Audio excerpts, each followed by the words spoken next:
በጌታ በኢየሱስ ስም።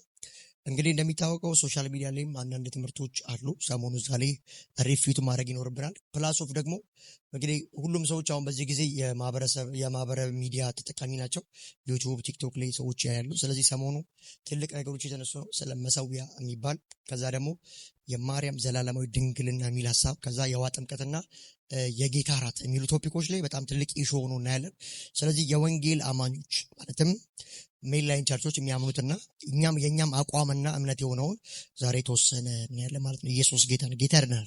ስለ መሰዊያ ስናወራ በዚህ በዕብራውያን ምዕራፍ 13 ቁጥር 10 ላይ እና ደግሞ ዕብራውያን ምዕራፍ 9 ቁጥር 4 ከዛ ራዕይ 11 ላይ ከታቦቱ ጋር ያይዞ መሰዊያን ያወራል። እንግዲህ በእኛ ውስጥም ሆኖ ወደ ሉትራን ትራዲሽን ውስጥ ያሉት ሉትራዊ ወይ ደግሞ መካነ ኢየሱስ ከዛ ባለፈ ደግሞ ያው በኦርቶዶክስ ተዋሕዶ በካቶሊክ የታወቀን መሰዊያ መፈተቻ የጌታ እራት ስነ ስርዓት ህብስቱ የሚደረግበት እሱ መሰዊያ ያለን ብሎ ይላሉ። አንዳንዶቹ ታቦቱ መሰዊያ ነው ብሎ ያስተምራሉ። ግን ያው አንዳንዶቹ ደግሞ ልክ መሰዊያ ብቻ ሳክራመንት የሚቀመጥበት ነው ብሎ ያስባሉ። እንደዚህ ቤተክርስቲያን አቋምና እንደ ወንጌላውያን እምነት ምንድነው መሰዊያ ሲባል እንግዲህ ሉትራኖች መሰዊያ የሌለው ቸርች ቤተክርስቲያን አይባልም እያሉ ምን ማለት ነው? በአጭር አማርኛ አሁን እዚህ ሰባሰብንበት ህብረት ቤተክርስቲያን አይባልም። ለምን? መሰዊያ ስለሌለ። ኔክስት ዊክ ያለፈው አርብ የጌታን ራት ስነስርዓት እዚህ ተካፍለናል። ያ የጌታ ራት የሚፈተትበትን ማለትም የሚደረግበት ያ መሰዊያ አለ። ሶ ይሄ የለም ማለት ቤተክርስቲያን አትባልም የሚል አናሎጂ ሰምተናል። ስለዚህ እውነት እንደው ስለ መሰዊያ እናውራ ከተባለ መሰዊያ የት ነው ያለው? እንግዲህ ዕብራውያን ምዕራፍ 13 ላይ የሚያወራው ስለ ብሉይ ኪዳኑን እያወራ ያለው። በአዲስ ኪዳን ምን አይነት መስዋዕት አለ? ታዲያ መስዋዕቱ ስንት ነው ሲባል መስዋዕቱማ አንድ ነው። ኢየሱስ ክርስቶስ በቀራኔው መስቀል ተሰውቷል። ስለዚህ መሰዊያው የተነበረ ቀራኔው ነበረ።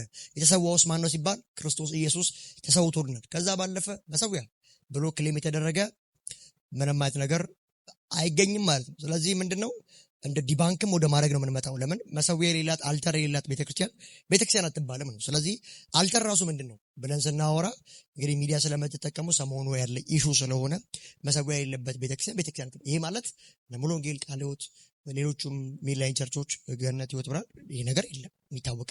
እኛም ቻፕል ላይ የለም። ሶ ምንድነው መሰዊያ ሲባል መሰዊያ አማናዊ አይደለም ሲጀምር። አንዳንድ የተዋሕዶ ልጆች የሚናገሩት መክተፊያ ነው ማለት የጌታ እራት የሚቀመጥበት ነው ብሎ ነው ያስተምሩ። ስለዚህ ምናባዊ የሆነ መሰዊያ ላይ መሰዊያ የሌላት ቤተክርስቲያን አትባልም ብሎ ማስተማር አስቸጋሪ። ስለዚህ ይሄ ዲቤተብል ጉዳይ ነው። እዚህ ያላችሁ ማህበራዊ ሚዲያ የምትጠቀሙ ሰዎች መሰዊያ የሌላት ቤተክርስቲያን አትባልም ከተባለ መሰዊያውን እስቲ መጽሐፍ ቅዱስ አድርገን ያው ሲባል መጽሐፍ ቅዱስ ላይ ሽታውም የለም ስለ መሰዊያ። ኢየሱስ ጌታ። ዕብራውያን ምዕራፍ 13 አንስተናል፣ ዕብራውያን 9 አንስተናል፣ ራዕይ ምዕራፍ 11 ሜንሽን ስናደርግ ከታቦቱ ጋር በተያያዘ ታቦቱ ታየ ይላል ራዕይ 11 ላይ። ከዛ ራዕይ 9 ዕብራውያን ምዕራፍ 9 ላይ ይናገራል። ዕብራውያን 13 4 ላይ ግን መሰዊያ አለን ብሎ ስለ ብሉይ ኪዳኑ መሰዊያ ይናገራል። አዲስ ኪዳን ምንድነው መሰዊያ? ምንድነው ሽታውስ? የምናቀርበው ሲባል ዝማሬ ነው። ጌታ ከኛ ምንድን የሚፈልገው ሲባል መስዋዕታችን አምልኳችን ነው። ሮሜ ምዕራፍ 12 ሲናገር ቅዱስና ሕያው መስዋዕት አድርጋችሁ ስጋችሁን አቅርቡ ይላል። አምልኳችን እግዚአብሔርን ማምለክ ነው። ለሱ ሰሚት ማድረግ ነው። በቅድስና ህይወት በእግዚአብሔር በመምሰል መኖር ነው። ለእግዚአብሔር ተለይተን ከኖርን ካመለክ ነው ከዘመርንለት ይሄ ለእግዚአብሔር የሚቀርብ መሰዊያ ነው እንጂ የሆነ አራት በአራት የተቆረጠ መሰዊያ አለኝ ብለህ አታስተምር ማለት። ኢየሱስ ጌታ። ሌላው የማርያም ዘላለማዊ ድንግልና ላይ ነው። ይሄን ያምናሉ፣ ሉትራኖችም ያምናሉ። ከዛ ባለፈ ደግሞ በካቶሊክና በኦርቶዶክስ ውስጥ የሚነገር ትምህርት ነው። ሶ እውነት እናውራ ከተባለ እኛው ናም ነው ሙሉ ወንጌል ለቃሉ ቸርች፣ ሌላው ሜንላይን ቸርች ማርያም ዘላለማዊ ድንግል ናት ብለን አናምን። ይሄን ሪፈር የወሰድነው ከየት ነው ከተባለ ከመጽሐፍ ቅዱስ ከየትም አይደለም። ስለዚህ መጽሐፍ ቅዱስ ውስጥ ኢየሱስ ክርስቶስን ማርያም ከወለደችው በኋላ ሌሎች እነ ዮሳ እና ያዕቆብን ወልዳለች። እንደውም ጌታ ኢየሱስን እህቶችኙትና ወንድሞችኙትና አይደለን ብሎ ይጠይቁት ነበር እዛው ወንጌላት መጽሐፍ ነው። ስለዚህ ዮሴፍሳ ማርያምን ያላወቃት እስከ መቼ ነው ሲባል የመጀመሪያ በኩር ልጇን እስክትወልድ ድረስ ነው የሚለው። የበኩር ልጇን እስክታውቅ ድረስ ዮሴፍ አላወቃትም። ዮሴፍ ግን ምንዋ ነበር ሲባል እጮኛዋ ነበር።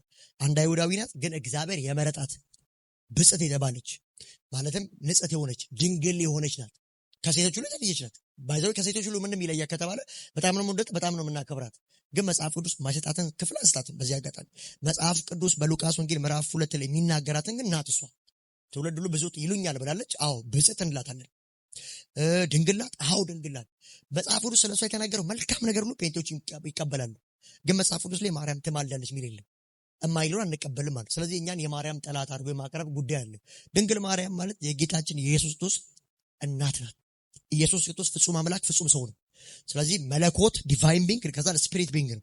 ሰውም ነው አምላክም ነው አት ዘ ሴም ታይም። ስለዚህ ስጋና ደም ተካፍሎ ብሎ ዕብራውያን መጽሐፍም ይናገራል። መጽሐፉ የሚላትን እንሰጣለን። ከመጽሐፉ ውጭ ያለውን ግን መጽሐፉ ያላለውን እኛ እንቀበል። ስለዚህ እንወዳታለን። አሁን እንወዳታለን። የጌታችን የኢየሱስ ክርስቶስ እናት ናት። በጣም ነው የምንወዳት። ግን መጽሐፉ ከሚላት ስፍራ ውጭ አልሰጣትም። መልካም የሆነ ሪፊት ነው ስለሷ ያለን እንጂ ብዙዎቹ እንደሚሉት እኛ ለሷ እንደጠላት እንደዛ አይደለም። በጣም ነው የምንወዳት። ከኛ የተሻለ የሚወዳት አለ ብለን አናስብም። ለምን መጽሐፉ የሚሰጣትን ቦታ ለሷ መስጠት ማለት እሷ መውደድ ነው። ባይዘው ያልሆነችው ናት ማለት አይደለም። ድንግል ናት፣ በድንግልና ወልዷለች፣ ቅድስት ናት። እግዚአብሔር ለዚህኛው ሚሽን አምላክ በሷ ውስጥ እንዲያድር የወደዳት ናት። ስለዚህ ከሴቶቹ ላይ አትለይም እንዴ? በጣም ነው የምትለይም። እንደ ሌሎቹ አይሁዳዊ አይደለችም እሷ።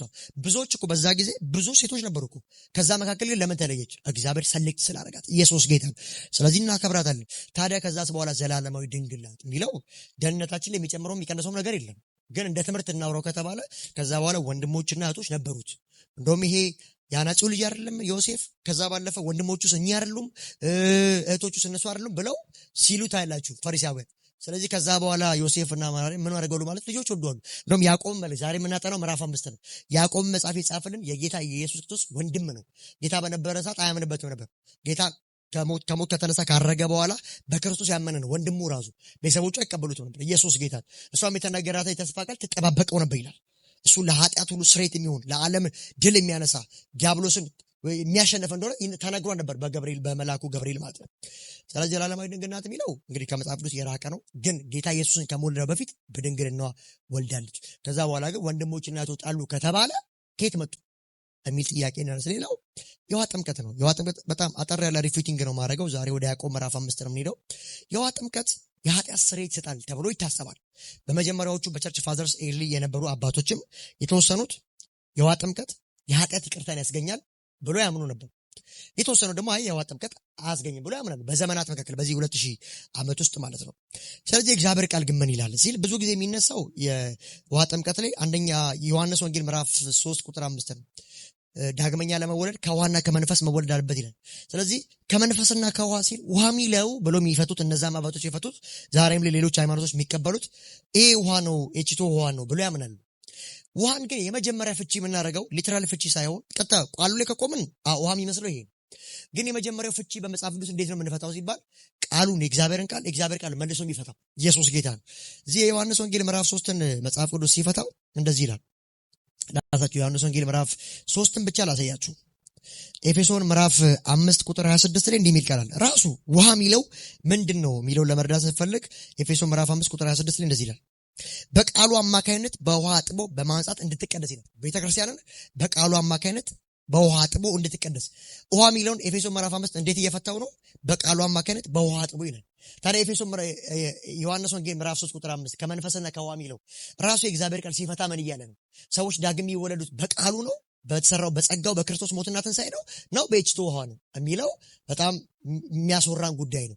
ሰዎች ይጠመቃሉ። ይጠመቃሉ። ሲጠመቁ ግን ለምንድን የሚጠመቁ ሲባል ጌታ ሮሜ ምዕራፍ 6 እንደሚናገር ሞቱን በሚመስል ሞት አብረን የምንሞትበት፣ ትንሣኤውን በሚመስል ትንሣኤ ደግሞ መነሳታችንን የምንተባበርበት ነው። ተምሳሌታዊ ነው እንጂ ራሱ የጌታ ሞትና ትንሣኤ ጸጋው ምንድንበት በእምነት አሁንም በውሃ ጥምቀት ደግሞ ምንድንበት፣ ከዛ ደግሞ በጌታ ራስ ስነ ስርዓት ምንድንበት፣ ከዛ በሌሎች መንገድ በዚህ ሁሉ መንገድ መዳኛ የለም። መዳን በምንድን ሲባል በክርስቶስ በማመን ብቻ ነው። ኢየሱስ ጌታ። ታዲያ ውሃ ጥምቀት ለምንድን የምንወስደው ሲባል ጌታ ኢየሱስ እንደሞተና እንደተነሳ አብረን ሞተን ውሃው ስንገባ ኢመርስ ስናደርግ አብረን ደግሞ እንደተነሳን የምናሳይበት እንደሆነ መጽሐፍ ቅዱስ ይናገር። ሌላ ቦታ ልፍታላችሁ ይህን ቃል አንደኛ ጴጥሮስ ምዕራፍ 1 ቁጥር 23 ላይ እንደዚህ ይላል። አንደኛ ጴጥሮስ ምዕራፍ 1 ቁጥር 23 ላይ እንደዚህ የሚል ቃል አለ። ዳግመኛ የተወለዳችሁት ከሚጠፋ ዘር ሳይሆን ሕያው በሆነና ጸንቶ በሚኖር በእግዚአብሔር ቃል አማካይነት ከማይጠፋ ዘር ነው። ዳግመኛ ሰዎች እንዴት ነው የሚወለዱት የዘላለም ሕይወት የሚያገኙት ሲል ጴጥሮስ ምን ይላል? ዳግመኛ የተወለድነው ጸንቶና ሕያው ከሆነ ከእግዚአብሔር ቃል ነው። ታዲያ ሰው የሚወለደው ከምንድን ሲባል ከእግዚአብሔር ቃል በጸጋው አማካይነት በእምነት። ይኸው ዳግመኛ ስለመወለድ ሲወራ ሰው በውሃ እንደማይወለድ ሲናገር ዳግመኛ ከእግዚአብሔር ቃል ተወልዳችኋል ይላል መጽሐፉ ራሱ። የመጀመሪያ ፍቺ የምናደርገው የሆነን አባት ኢራኔስን ዚዮንጊል አግናሽ ምናምን አይደለም። የመጀመሪያ የሚፈታው የእግዚአብሔር ቃል ራሱ የእግዚአብሔር ቃል የሚፈታው ኢየሱስ ጌታ ነው። እንግዲህ ዮሐንስ ወንጌል ምዕራፍ 3 ላይ ሊፈታልን ካልቻለ አዲስ ኪዳን ላይ ያሉትን መጽሐፍቶች ሪፈር ማድረግ ይጠበቅብናል። ለምን? ውሃ የሚለውን ለመፍታት ማለት ኢየሱስ ጌታ ነው። ሌላ አንድ ጥቅስ ልጨምርላችሁ። ያዕቆብ ምዕራፍ 1 ቁጥር 18 ላይ እንደዚህ ይላል። ስለ መወለድ ሲያወራ የፍጥረቱ በኩራት እንድንሆን በገዛ ፍቃዱ በእውነት ቃል ወለደን። እግዚአብሔር የበኩራቱ እንደሆነ እንዴት ነው የወለደን ሲባል በእውነት ቃል ላይ ወለደን። ታዲያ መወለዳችን በምን ሲባል መዳናችን በእውነት ቃል ወልዶን ነው። ኢየሱስ ጌታ ነው። ኤፌሶን ምዕራፍ 5 ሲናገር በቃሉ አጥቧት ይላል። ስለዚህ የዮሐንስ ወንጌል ምዕራፍ 3 ቀጥታ የሚፈታ ውሃ የሚለው ከነዚህ ጋር የተያያዘ ነው። ዮሐንስ ወንጌል ላይ ከአማኞች የሚወጣው ውሃ ከአማኞች ሆድ ውስጥ ምን ይፈልቃል አለ? የሕይወት ውሃ ወንዝ ይፈልቃል። ከኢየሱስ ያ ከፈለቀ በኋላ ከእናንተ ውስጥ ደግሞ ውሃ ይፈልቃል አለ። እንግዲህ በብሉይ ኪዳን አገልግሎት በዚህ በሌዋውያን አገልግሎት ላይ ውጭ ላይ ሰን የሚባል ስነ ስርዓት አለ። ሁሉም እቃዎች የሚታጠቡበት ውሃ አለ። እሱ መታጠቢያ ነው፣ ከውሃ ጋር ይያያዛል። እና ውሃ ምን አይነት ውሃ አለ ሲባል አንዳንዴ ቋሚ ውሃዎች አሉ መጽሐፍ ቅዱስ ላይ፣ አንዳንዶቹ ደግሞ ወራጅ ውሃ ናቸው። ኢየሱስ ጌታ ነው። ይሄን እያለ ይፈታል ማለት ነው። ስለዚህ እነዚህ አፈታቶች በደንብ ሊታዩ አስፈላጊ ነው። ዩቲዩብ ላይ ትምህርቱ አለ። ስለ ውሃ ጥምቀት አስተምረናል። ከዚህ ጋር በተያያዘ ስለዚህ ጥምቀት የዘላለም ሕይወት ይሰጣል ወይ ሲባል